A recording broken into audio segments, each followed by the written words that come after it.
Hello, welcome to the Thoughts from a Page podcast. This is Cindy Burnett, and I love to talk about books. Today's episode is my 50th, and to celebrate that milestone, I am doing a special interview. I am speaking with one of my favorite book friends, Heather Caliendo. Heather runs bookclubchat.com, a site dedicated to all things book clubs.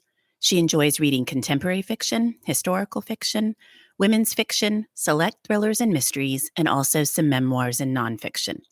With Book Club Chat, she has combined her love for reading fiction and her experience as a journalist to write book club questions, reviews, and conduct author Q&As. I also wanted to let everyone know that I just posted my book holiday gift list under the blog tab on my website, thoughtsfromapage.com. If you are looking for book recommendations for the people on your list, you should check it out. As always, thanks for listening, and I hope you enjoy the show. Welcome, Heather. I'm so excited to speak with you today. How are you? Hi, Cindy. Thanks for having me. I'm doing well. How are you doing today? I'm doing well, too. I have been really looking forward to our discussion and letting everyone else that's not already familiar with you learn more about Book Club Chat. Great. Well, yeah, I'm happy to share. So, Book Club Chat is a website dedicated to book clubs. I focus on writing original book club questions and also write reviews and also book lists. So, lists that show various books that will be a good fit for book clubs, because something that I've found as I've done book club chat for about 2 years is that not every book is a book club book. Even though the publisher might think so, there are some books that really lend themselves better for a discussion more so than others. So that's part of it. And then also author Q&As. That's so interesting that you say that about not every book being a book club book, because that's something I've also found. We started an online book club with our salon, which you've participated in a couple of times. And some books really lend themselves to a big discussion and others really don't. And it's a bit of a trial and error, but I also look to you a lot of times to see which books you have written up to kind of see, okay, there's a lot of questions for this one, and there's maybe not quite as many questions for this one. So that's such an interesting thought. Oh, well, yeah. Thank you for, of course, visiting the site. Yeah, there's some when I read them and I think, oh my gosh, how am I even going to get to 10 questions? Because that's kind of my metric of to get to at least 10 questions. And then there's other ones where I feel there could be 20 questions. So it really just depends on the story. I feel that maybe thrillers are kind of pretty cut and dry with it, that there's not, especially if it gets into that psychological thriller, it's more, did you expect this to happen? There's not really a lot to really dig in there, but really with literary fiction, contemporary and historical fiction, I think you can really kind of get more in depth with those genres. I agree completely. Unless there's a thriller that has some kind of, like The Last Flight, we did that. And that was probably the best discussion we've had so far. But I think there's a lot of extra stuff in that thriller. But I think most of the time you're right. They're pretty cut and dry. It's the same idea. The story arc doesn't vary too much. And so they're a lot harder to have lengthy discussions about for book club. Definitely. Yeah, Last Flight was good. Oh, I wish I could join that one. Oh, I would have loved to hear, because that one's really good. It was really good. It'll definitely be on my top 10 list for the year. And I just recommend it to people all the time. But yes, we really did have such an interesting, long discussion about that versus when we've tried other mysteries, this sort of pulling teeth. Okay, what can we talk about next? Well, how did you get started with Book Club Chat? So my background is in journalism, and for my day job, I work for a very technical publication, and so very scientific content. And I've always loved to read, and always have been very proficient in reading and reading several books a month. And I think it was just kind of came up from a conversation with my husband that it might be something fun to do to have a little more creative writing. And kind of combining my background in journalism with the questions, because I always really liked book club questions. I've been in book clubs in the past, but I always would just read the questions, even if I wasn't in a book club. And I don't know, something about it just always really enjoyed. And so it kind of came from there. And my husband set up the site for me. And, definitely been a lot of trial and error about what works and what doesn't work. But it's been good. It's been a really good journey. And I really do have a lot of fun writing the questions. Do you get book clubs who follow you? So they pick their books based on the questions, the books you decide to pick questions for? How does that work? So, what I get mainly is that usually they've already decided on a book and that they'll email me and say, hey, could you do questions for this? So, it might not be a book that was on my radar or one that I heard of, but hadn't planned to read. I think probably the biggest example that's happened this year was with Untamed. which is the Glennon Doyle. It's not a book that I normally would read. And of course, I saw all the publicity with it, but it's just not really, I don't really read a lot of nonfiction. I don't really read a lot of, I guess, kind of self-help, but I kept getting requests from different book clubs that I thought, okay, I got to do this one. It was just one. I was sometimes on the fence about it. I really don't know if I want to read it. But then when I was getting several, that's when I decided to do it. I'm glad I did because it was good to read a different type of book. But it's a bit more, they'll reach out to me and say, hey, could you do questions for this? So yeah, I think they kind of follow a lot what the celebrities want to read. There's really a big group that follow what Reese Witherspoon picks. So I noticed that one, when she picks, people will ask if I'm going to do questions for her. And I don't always, it just kind of depends on the book, because sometimes it's just the TBR is out of control. And sometimes you think, well, I don't know if I want to fit in this one or not. So it does vary, but I do try, if anyone reaches out, I usually try to read it because I think, oh, it's cool. Someone reached out and wants to do questions. I still get excited about it. So. Well, yeah, I mean, that's great if somebody's saying, okay, we love your questions and we'd definitely like to have you do them for a particular book. Mm-hmm. Yes, definitely. So that's pretty good. I do try to do book lists where I try to say these are books that I think would make for a good book club read and everything. But yeah, mainly it's people reaching out for questions. That's usually my interaction with book clubs. Because the other posts that you do book reviews, but then you also will do kind of these are great book club books for the month of November post also, right? Yes. So I do one big yearly post, which I'm actually putting together the 2021 list now, and I hope to get it out soon. And so I'm trying to narrow that a bit. So the list isn't too huge, but I like to do the monthly as well, because there's just so many books out there. And I had that big list of the 2020, and I thought, gosh, I just missed so many books on here, but you just can't have a list with 200 books. So I thought, maybe getting these monthly books and make sure these are getting recognized too, and just letting people know that these are ones that could be a good fit. And a lot of times it's maybe repeat authors too, to kind of say, well, you're familiar with this author. If you like this one that they wrote, you'll probably also like this one too. But I also try to find ones that are a bit under the radar as well. So I'm trying to find a good balance between maybe ones that people expect, the bestsellers, and also a little more under the radar stories as well. How many do you put on your annual list? Like with the list you're working on right now for 2021, how many titles go on that? So it's going to be 20 titles, and I split it from genre. So I focus on more contemporary women's fiction, but I just use the kind of more generic contemporary fiction, and then thrillers and historical fiction. And those are kind of the three I really target. And I thought about putting some nonfiction on there, but I think I might do that for a monthly list, because I'm like, oh, I don't know. I don't know the nonfiction yet, how much they're interested in. Are they really reading these kind of nonfiction self-help books, or is it more fiction? That, from my understanding, it seems to be more fiction. So I think I don't want to get too many genres on there and too overwhelming. So I think kind of narrowing it down to those three usually work. It worked last year. So I'm like, I think it'll be good again this year. Do you do 20 in each genre or 20 total and it's split between the three genres? So it's 20 total split Okay. between the three. That's what I thought, but then I wasn't sure as you were talking about it. So, and what I find, like when I'm doing these roundups for She Reads and I'm looking at most anticipated nonfiction for 2021 or most anticipated historical fiction, you don't always see those books that are going to come out late in 2021. There's not a ton of push for October, November, December of 2021 yet. I kind of get to about August, and then you don't see a ton more unless it's just some huge author that they already know it's coming. And so then I have to kind of update toward the end of that year. Do you find the same? Yeah, so it's something that I learned. So the 2020 list was the first time I did a big list for the year.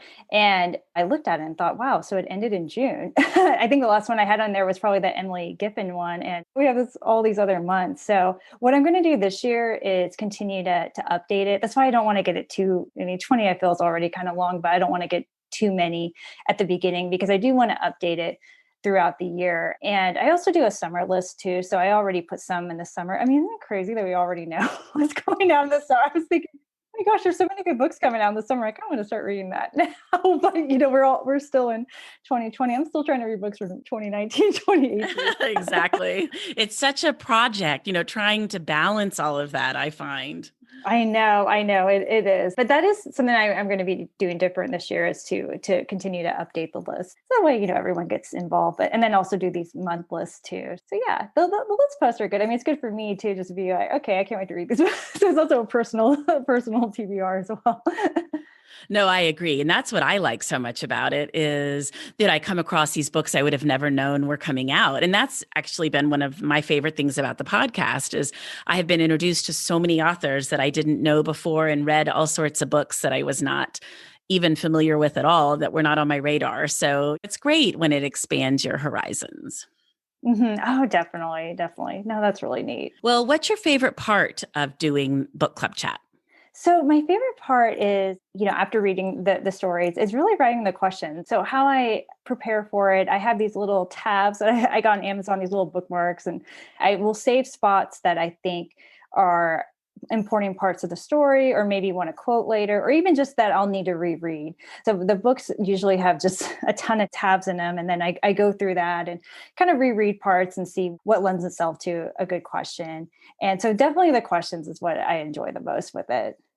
I do the same thing when I'm reviewing a book for Book Reporter. I have those little tabs and I'll just mark anything that I think is super relevant or that I want to quote from or that I want to remember. Like if it's a collection of essays, I kind of mark the ones that were my favorite. So it's a great way as I'm going back trying to put my review together to be like, oh, yes, here's where this particular story was, or I really liked his quote here. It's a great way to kind of keep up with it.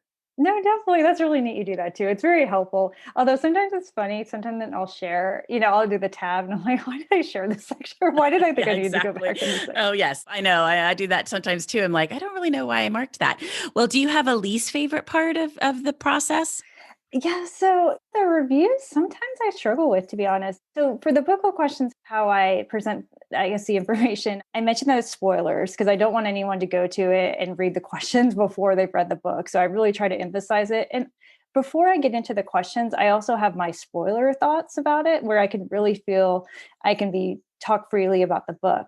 But the reviews, I keep them spoiler free because I have kind of the mindset this could be maybe someone's reading that maybe they could read it for their book club, but I don't want them to see a spoiler. And some reviews come to me really easily and I'm able to have all this content. And then others, I just, gosh, like I just don't have a lot to say about this book. I can say it in my little paragraph before I get into the book club questions, but I just think, oh, I can't write a whole blog article about it. So it's kind of gotten more, okay, if it doesn't really lend itself to a full review, it's okay. I don't have to. I can talk about it in the book club questions.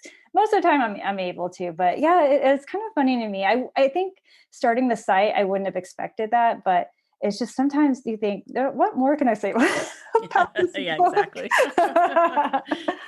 Well, I like the way you do the spoiler free part and then the spoilers. So I always do that. I go and read your review first, and then I look at the spoilers before I'm looking at the questions. And I think that's great, especially if you haven't read the book. Yeah, because oh gosh, I mean, I think about how many because I used to read movie reviews a lot, and there were so many where I got spoiled. You're like, I haven't seen the movie yet. I just wanted to know if it's something that would be good. And I've seen it with books too. I get really cautious with even looking at reviews, and I know that can kind of happen with Instagram too, where you see a spoiler, you're like, I haven't read it yet. So you try to avoid it when possible. Well, for me, and it's the weirdest thing with the reviews, it's almost like a mental block sometimes. Like I don't want to sit down and write the review, but then once I sit down and I get going, I'm totally fine most of the time. And sometimes I still encounter what you're saying and I'm like, okay, what am I going to write? But other times I get going and I'm fine, but it's just that mental block to sit down and actually It do is, it. I think it's a lot to read the book and absorb everything that was in it and to really think about what stuck out to you. Sometimes you need time, I think. And that's something that I've learned for me personally that sometimes, and I think it's just kind of my journalist background, trying to crank things out, as they say, crank things out really quick because of deadlines and such.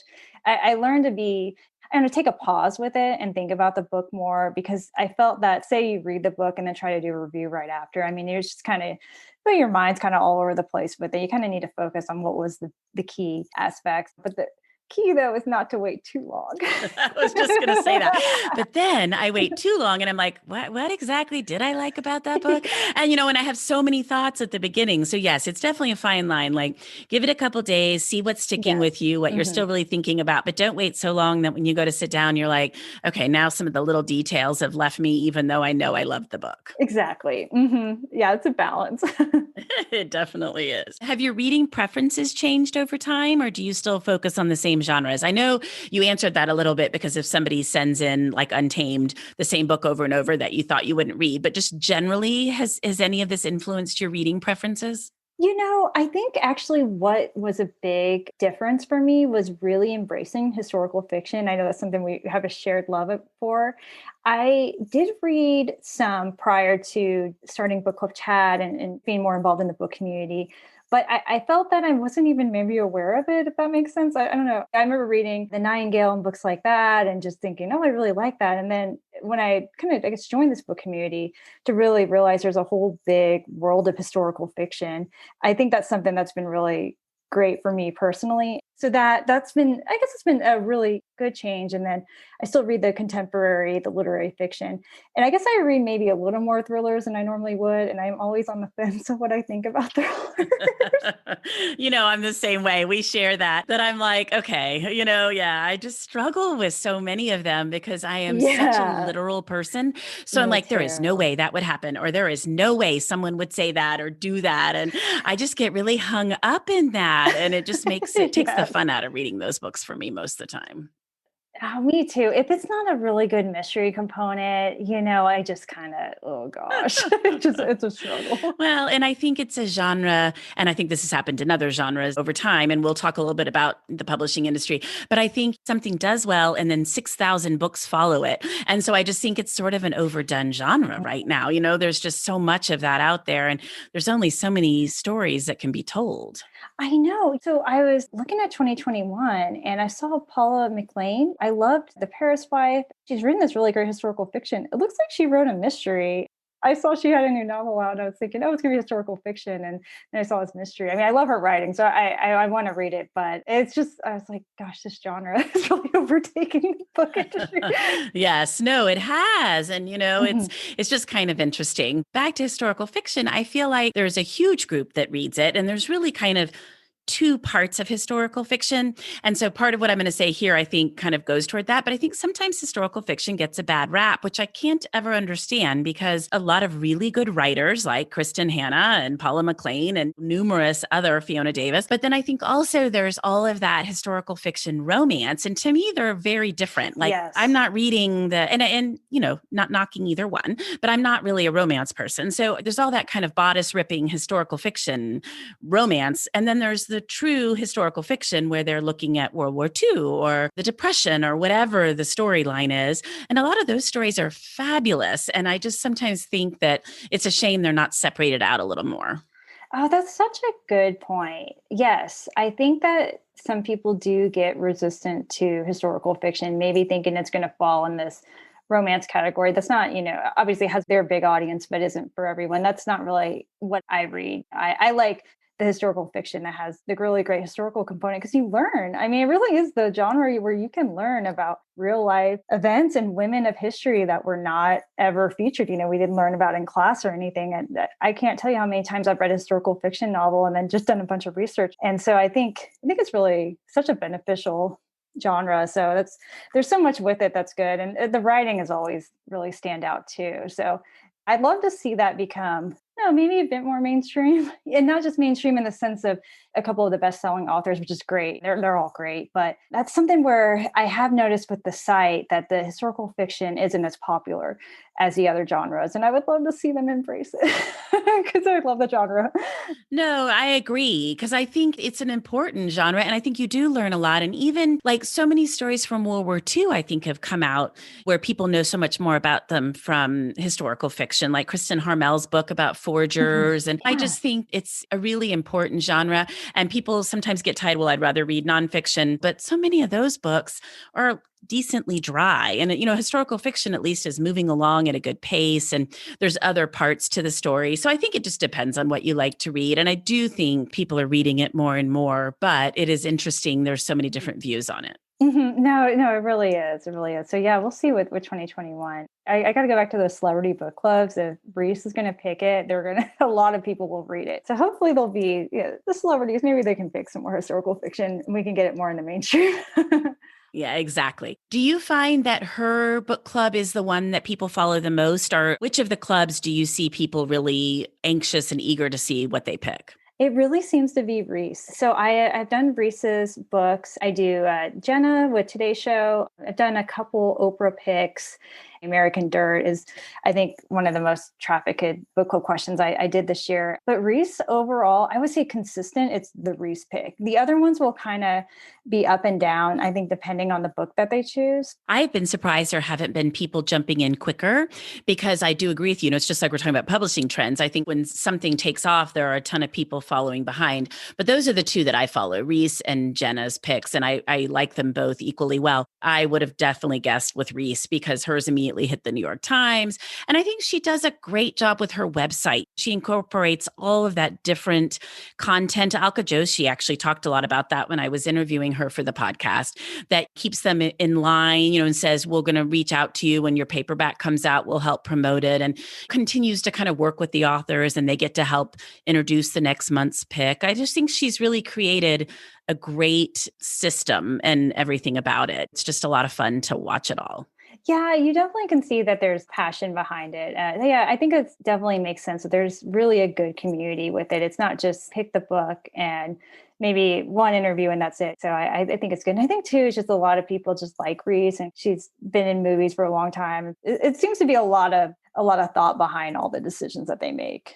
I agree. And she's always highlighting strong women, which I love too. But definitely, and they rotate genres. And no, I think she does a really fabulous job, which is probably why it's taken off so well. So we're kind of talking about trends. What kind of trends have you seen in the publishing industry recently? Yeah, so it's definitely been an interesting year. You saw books kind of get delayed, but probably the biggest takeaway is after the Black Lives Matter, the protests, and just people really looking at what they've read and kind of thinking that the publishing industry needs to be more inclusive and not exclusive. And I think that that's a trend that I hope to see continue, and kind of even notice she's changed her picks a little bit. And, I do think there was always a thought behind it, but with her, I believe it was the July pick where she had the guest list, but then she also had the I'm Still Here, which was a memoir of a Black woman living in the US. And it's a book that was kind of quiet under the radar that just opened it up to a bigger audience. So I hope that's something that continues, where we see more diverse authors, more books where people feel included. But it seems to be that the publishing industry knows that they need to evolve and change and see the changing dynamics of the country and make sure that it's being, everyone's being represented as best as they could. So that to me seems the biggest takeaway of this year. I think so too. The other takeaway that I have noticed is that, particularly with Penguin Random House, is that they're doing very few printed galleys. And so if you want to read their book ahead, so much of the time you've got to read it electronically. And I just don't read a lot electronically. I read some, but not nearly as much as I read regular books.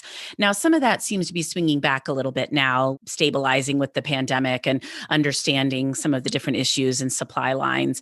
But still, it's interesting that a lot of times somebody will reach out to me about a book and they'll either say you can have the NetGalley version of it or you can wait on a finished copy, but there aren't printed galleys.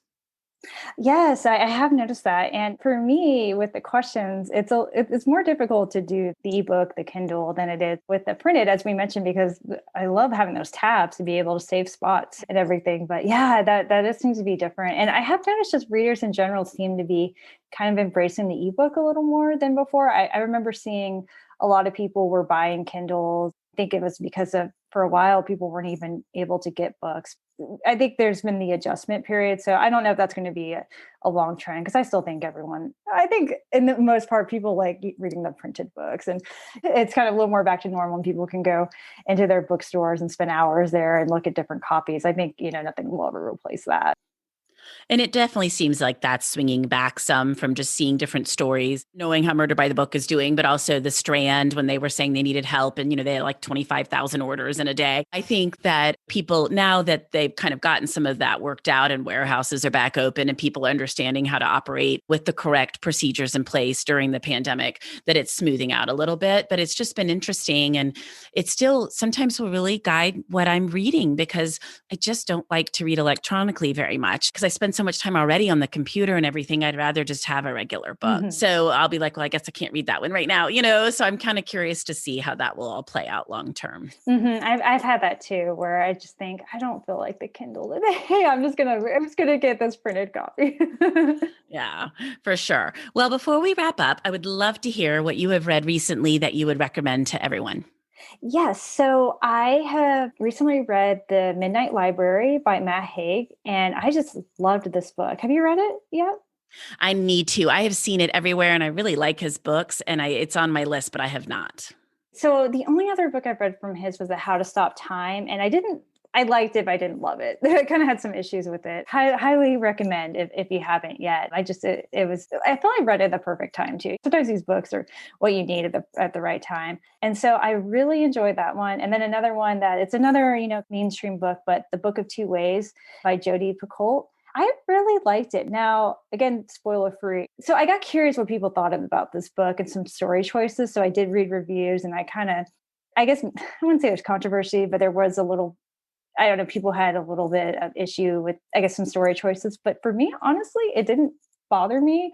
And I was surprised. Isn't that funny where there are story choices where you're thinking, oh, why did they make that? And other times it doesn't bother you. I don't know. It's interesting, but I did like that one. It is very focused on Egyptian history. I learned a lot about it. Maybe it goes a little too much sometimes. It's a long story. So just kind of be aware of that. There might have been a little skimming and it went a little too into it, but I really appreciate that she did the research for it. And I mean, it's such a different topic and it truly took you to a different place. The setting is really great with that one. Well, she's definitely willing to take on challenging topics, which I admire. I have not read many of her books. We did one of them for book club in the last year, probably more like a year and a half. I'm terrible with time. The one about, I can't even remember now. I'm not even sure I finished it. And I've read the one that was kind of based on the Columbine shooting, but I'm not in my mother's daughter's keeper, that one. But those are probably the only ones I've read by her. So I actually hadn't read a lot of hers either. I only had read, gosh, I really think I've only read one other, The Spark of Light. I didn't love that. This is, from what I can tell of her previous stories, this is very different. This is a little more contemporary fiction, as in, I don't know, I guess how am I describing it? It's just, it doesn't really take on social issues. It's really more of a personal story, a relationship heavy story. I guess that's probably a better way to put it. I think it's a little different than what she's normally done. And I think both are great book club books too. I mean, especially when you have a story where it doesn't always go where you expect. And if people don't always agree with author choices, I think that's what makes for good discussion, because you have people on both sides of the aisle on it. So that's why I think that one's especially like a really good one for book clubs to check out. Just got to get through some Egyptian history.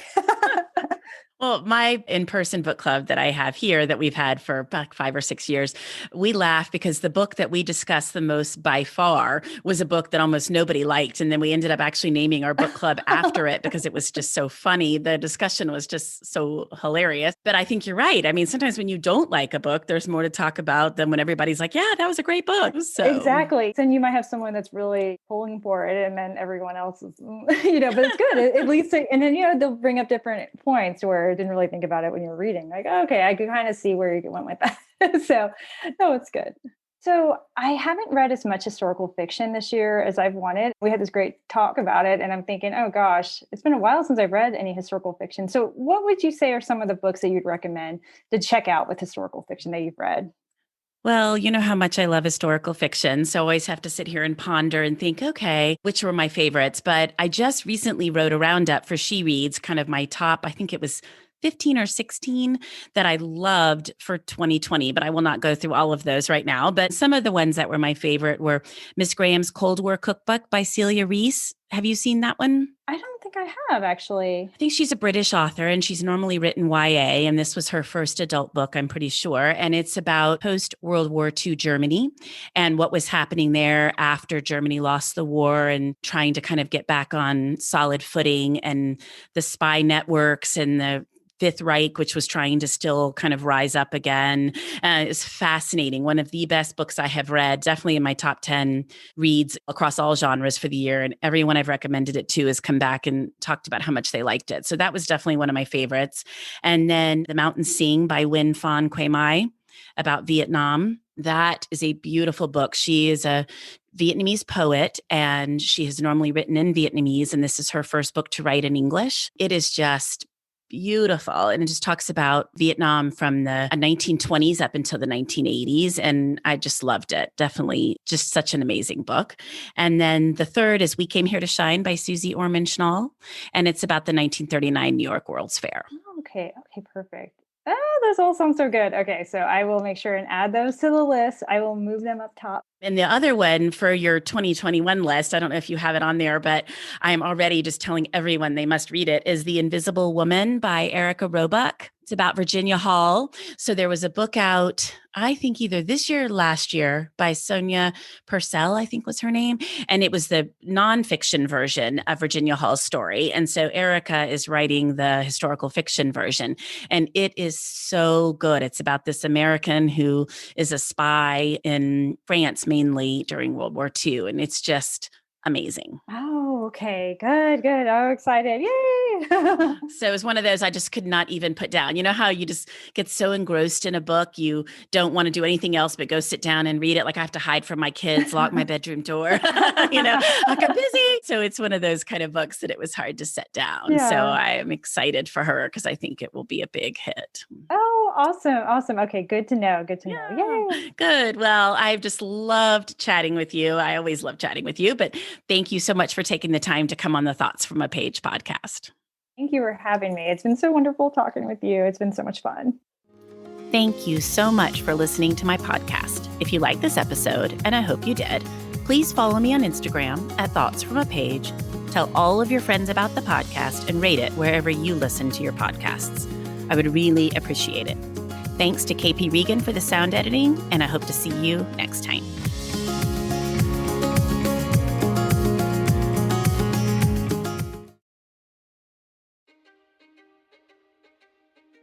History is complicated. The story of human progress is long, messy, and riddled with controversies big and small.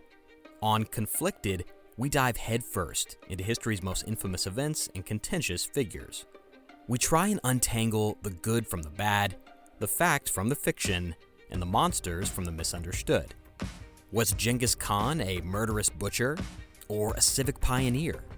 Did the Allied powers go too far in firebombing the German city of Dresden at the twilight of World War II? And how did the Marquis de Sade acquire such a sinister reputation? And was any of it true? These are just a few of the tough questions we wrestle with and investigate on Conflicted. So if you love history or just enjoy a good story, please join me, your host, Zach Cornwell, for a fascinating new topic each and every month. Conflicted, a history podcast, is available on Spotify, Apple, or wherever else you get your podcasts. I hope to see you soon.